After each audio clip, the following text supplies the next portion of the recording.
South Africa are in full control of the second test against India after a brilliant day three performance from the Proteas.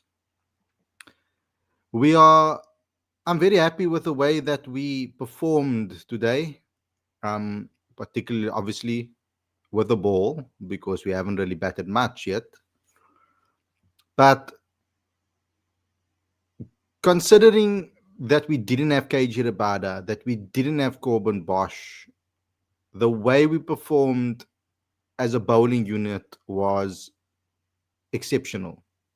And the Proteas deserve to have a lot of credit after this performance. Actually, this entire series has been phenomenal from a South African standpoint. And I'm really, really happy with this performance because it's an opportunity to make history here. A first series victory, it could be in 25 years. That's what's on the cards. That's what we are playing for. And I'm hoping that the Proteas complete that because we had a lot of doubters going into this test series. A lot of people thought that India were firm favorites. And the way we are performing at the moment, we are making them look like underdogs in their own backyard. So I'm extremely proud of the performance so far. I'm extremely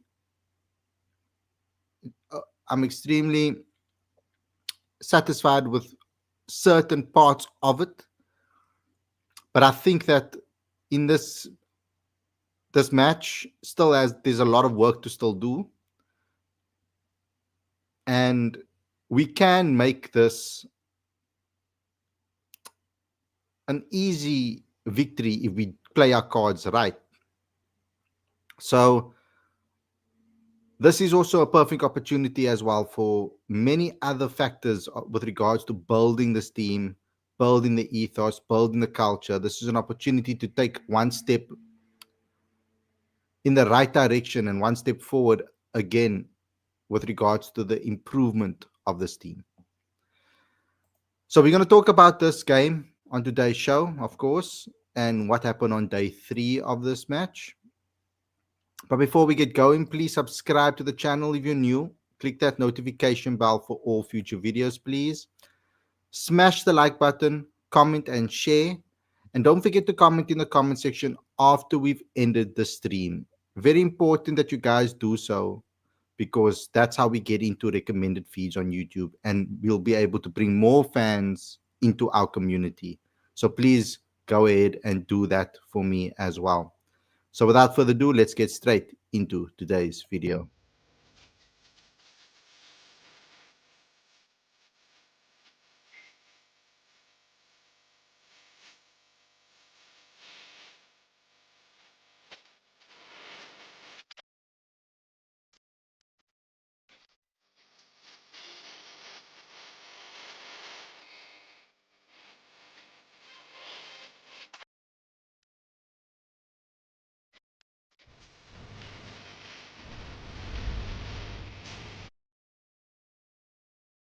Good evening, everybody. Welcome to Cricket Fanatics Magazine, and this is your review show. I'm your host, Khalid Mohiddin, and this is the show where we talk about everything that happened on day 3 of the second test between South Africa and India. I'll be doing these shows when the game is in the week. I'll do the shows a lot later because then we have an opportunity for more people to come online and watch with us.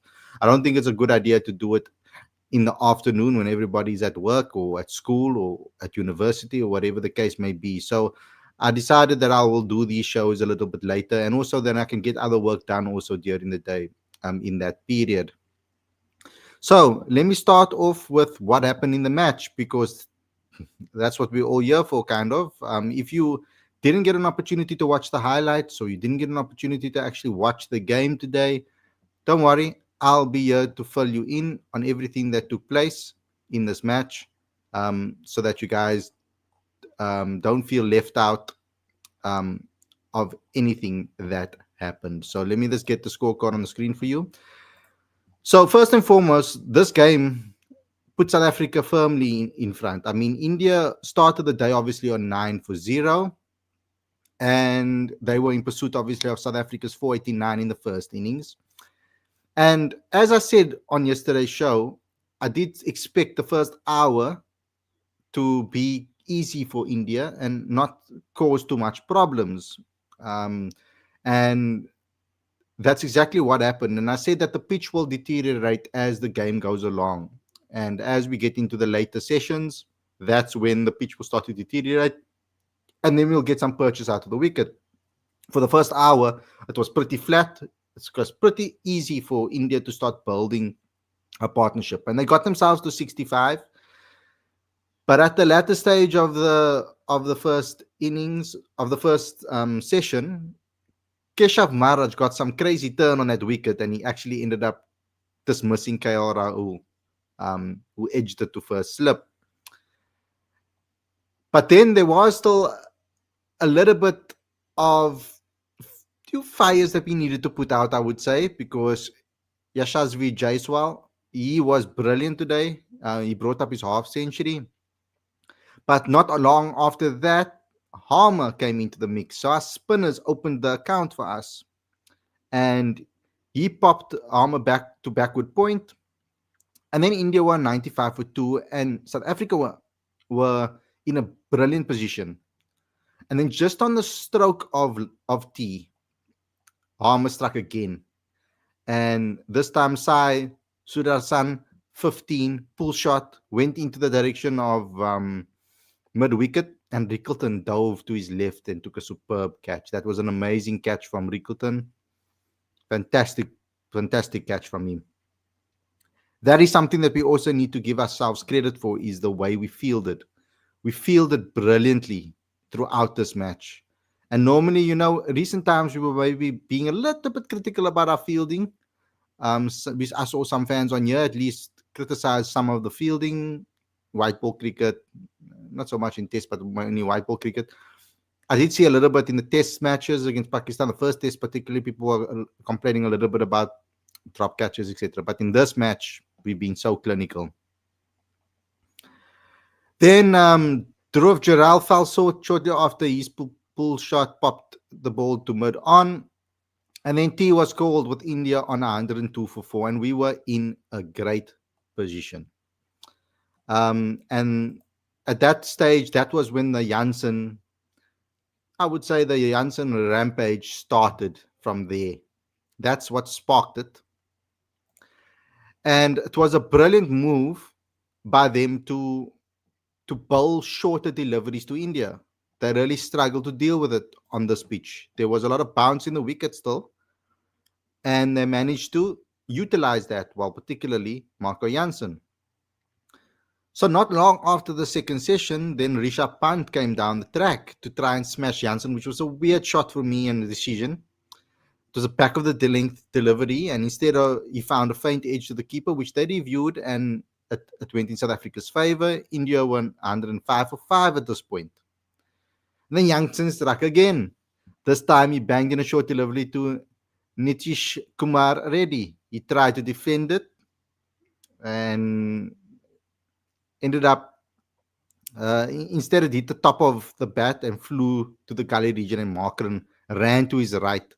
We were asking why don't we have a gully? Well, Markram showed why we don't need a gully. I'm joking. I still think we should have put a gully in there. But Markram ran to his right and flung himself full stretch and one-handed catch. Bam.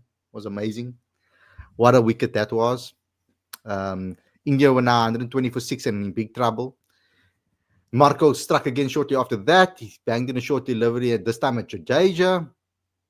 And he tried to avoid it. And then the ball, it was a weird one because the ball hit his shoulder and then the bat and then flew to the slip cordon. And India were 122 for 7 at this point. And they tried to overturn it, but it showed that there was a nick. But then there was a certain short period in the match where India recovered. And Washington Sundar was important to that. He was brilliant. To take them into lunch, he was on 33 not out, and Kuldeep was on 40 not out, and they took him into 170 for 4 for 7 by the lunch break. And then after the lunch break, they continued to resist South Africa. I mean, Sundar got 48, but then Harmer drew him into edging the delivery to slip, and then we were And then we were 990, they were 994 for 8 at this stage.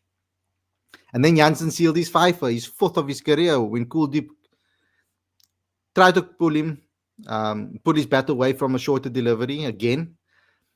And then he guided the ball to Markram. This was Markram's fifth catch, the second South African to do so, to take 5 catches in a match since Graham Smith. And India were 194 for 9 at that point. They did manage to get themselves over the 200 run mark, but Jansen had other plans to take it, even to stop them in their tracks. Took his sixth with another short delivery. Boomer tried to pull him, but instead it like he uppercutted it almost, and the ball flew in the air. Verreynne was just like, simple catch, looked up in the air, didn't take his eyes off the ball, took a simple catch. And they were all out for 201. And at this stage of the match, they were 288 runs behind. And I think at this stage, the correct decision was made by South Africa to bat again. There was a little bit of confusion. Temba wasn't really sure. He went back to run to the coach to go find out. But I think they made the correct decision. Marco Jansen, 6 for 48. Probably the man of the match now in this particular match. And they went out to bat again. And South Africa are 26 for 0 at the moment. And we lead by 314 runs. Now, Marco Jansen spoke to the media. And I just want to maybe I should read out some of the comments to you. We did put a piece out on cricketfanaticsmag.com. So let me just read it out to you, because there's some funny bits in here that I think is worth mentioning. So let's just start with what he had to say, and then let's get it in here. Okay, so with the Proteas 314 runs ahead, Jansen reflected on extra responsibility, his plans on a lively surface, and why 6 for in India means as much as any spell in his young career. Jansen didn't shy away from the weight created by Kagiso Rabada's absence. Let's start there. Obviously, not having KG is a big loss, he said. Not having KG definitely adds a bit of responsibility and pressure on myself and Mulder in particular. But for me, when KG plays or doesn't play, I always try to think of myself as someone who can break the game open for the team. I just try and give my best every time I get the opportunity and try and put the team in a winning position. And you did exactly that, Marco. Did exactly that. South Africa extended their lead deep into the match. Jansen said that the declaration call would be assessed on day 4. I think we'll assess tomorrow how things go, and then depending on how the pitch reacts, Coach Shooks and Temba made that decision. For now, the focus was just to get as many runs as possible and then decide according to how the wicket plays. So basically on the declaration on when they're going to declare, it's up to Shooks and Temba. He said he didn't really know what the plans are regarding that. He said he admitted he didn't expect the surface to offer as much as it eventually did. I didn't think today would turn out the way it did because it was a good wicket, he says. There's pace, there's bounce, and the ball is starting to turn a little bit. Some are stopping from the spinners. If you bowl well, you get wickets. If you bat well, you score runs. You have to figure out your way of doing it. And that to me sounds like it's just a good test wicket, in my opinion. Asked about South Africa's preparations, Jansen credited the facilities and the group's clarity. The training facilities on Kolkata and now here were very good. What we got in training was similar to the game. I don't think any team was better prepared. On the day, the guys made the right calls at the right time. India is a good team.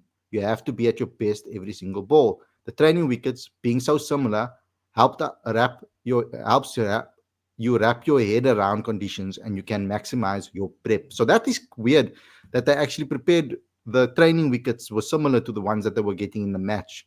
I'm surprised that India did that and didn't try to maybe dish out wickets that were completely different. I remember there was a test series. I can't remember what it was. And the wickets that were prepared were completely different to the ones that they got in the middle. It was a little bit of a unsportsmanlike situation. I can't remember which game it was. A key feature of his spell was the sustained use of the short ball, and that's what we spoke about earlier. To be honest, we just said we are going to try it. When I got my first wicket with a bouncer, we said, okay, let's see how long it works. There's good pace and good bounce here. If you play the short ball well, you'll score runs. If you bowl well, you'll get wickets. He said it again.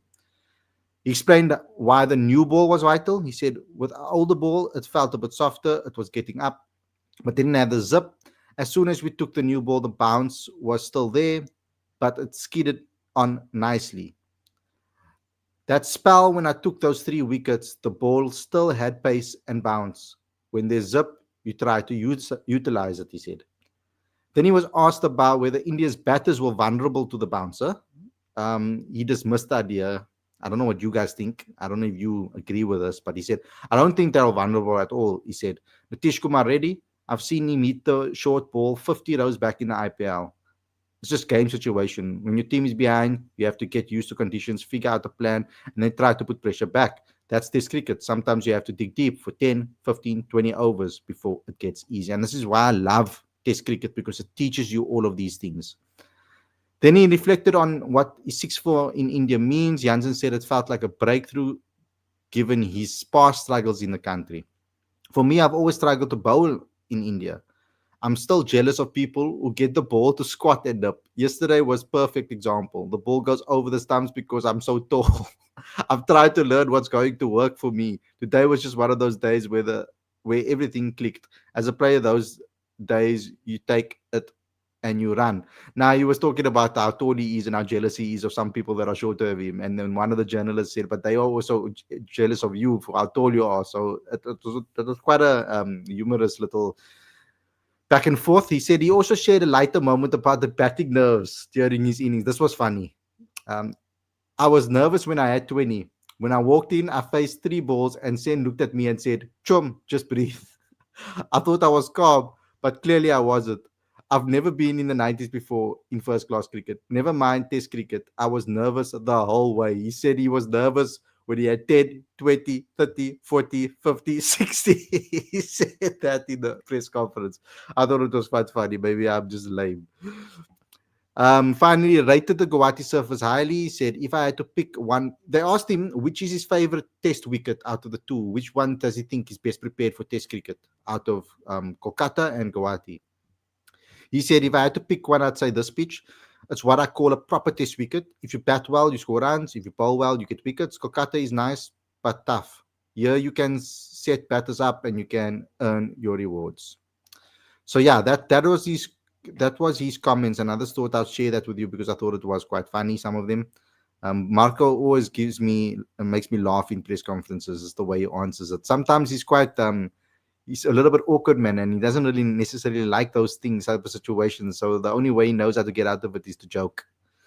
So let me just read some of your comments. Alvin says, not a following on was the right call. Don't give him a sniff.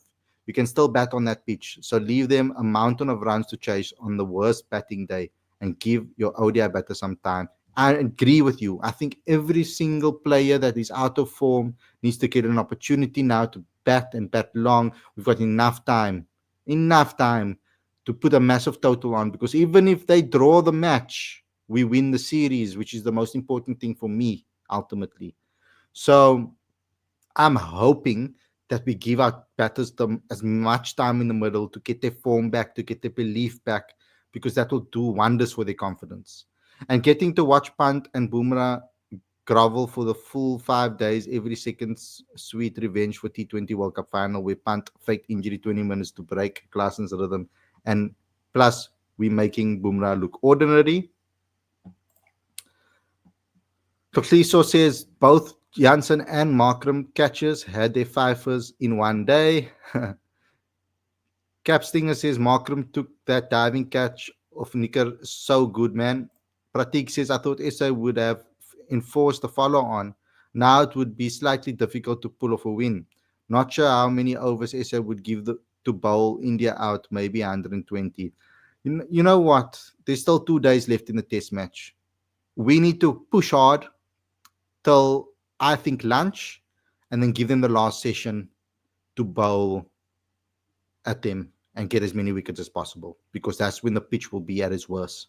So I think we need to just guard there and give our batters the best opportunity to get their form back.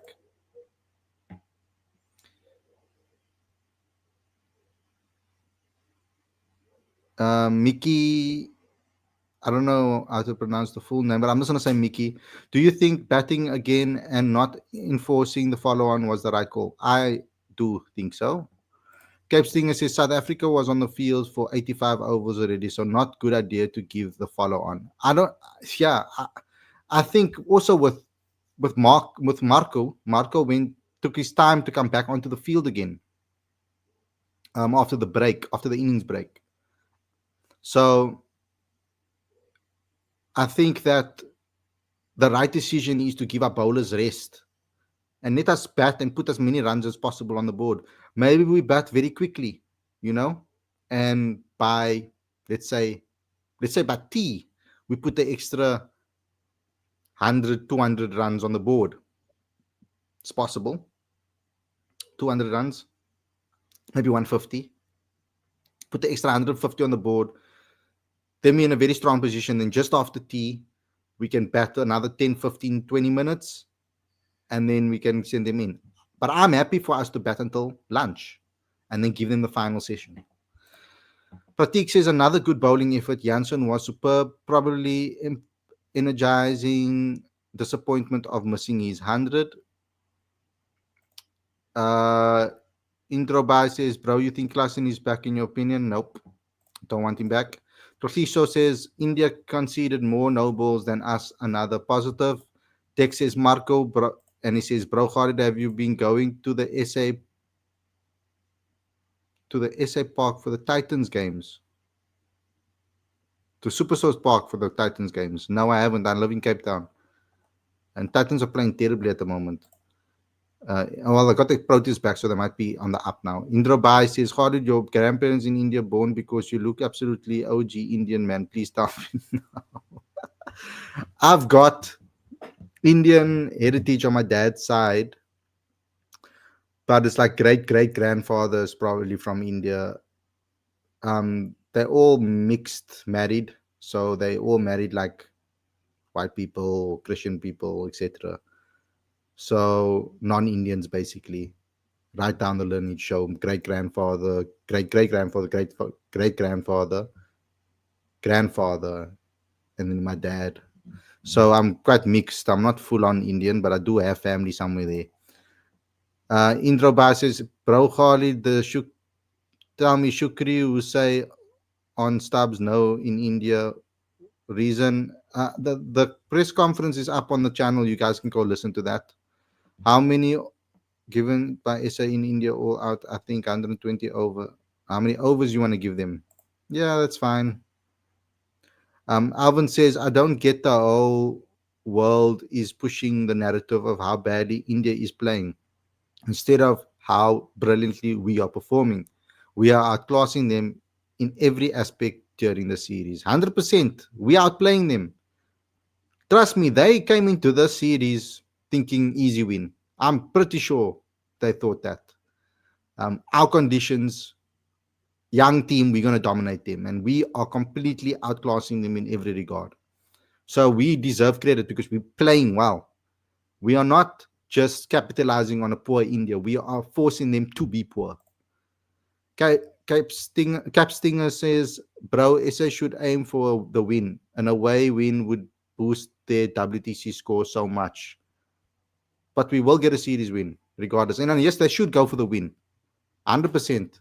But that's why I'm saying we need to go out tomorrow aggressively. We don't have anything to lose. We can go out there aggressively tomorrow and try and put as many runs as the ball as fast as possible. But I think if we can bat until the second session or just before the end of the second session, maybe leave us an hour before the second session break or the second session interval or just before lunch, then we have enough time to bowl them out. So that should be the mentality. Pratik says we should see more tests in SA in the next FTP now, considering they are back now as a quality team. We are brilliant at the moment in Test cricket. We are unstoppable. But anyway, guys, thanks a lot for watching. Hope you guys enjoyed this episode. Please subscribe to the channel, click that notification bell for all future videos, please. It's not only about the live shows. That's not what I want you guys to subscribe and click the notification bell for. We do a lot of content on the channel that is uploaded. So um, non-live interviews and exclusives that we work really hard to try and get. We also do a lot of compilation behind the scenes type videos. So I want you guys to watch all of those things and support us because we put a lot of effort into that. So please click the notification bell for that. Smash the like button, comment and share, and don't forget to comment in the comment section after we've ended the stream. That's so we can get into recommended feeds, please. I need your help with that, guys. Please, it really, really helps me if you guys do comment after the video is ended. Thanks a lot for watching, everybody. Hope you guys enjoyed this episode. See you again tomorrow with another review show. Stay safe. Enjoy the rest of the evening. Peace.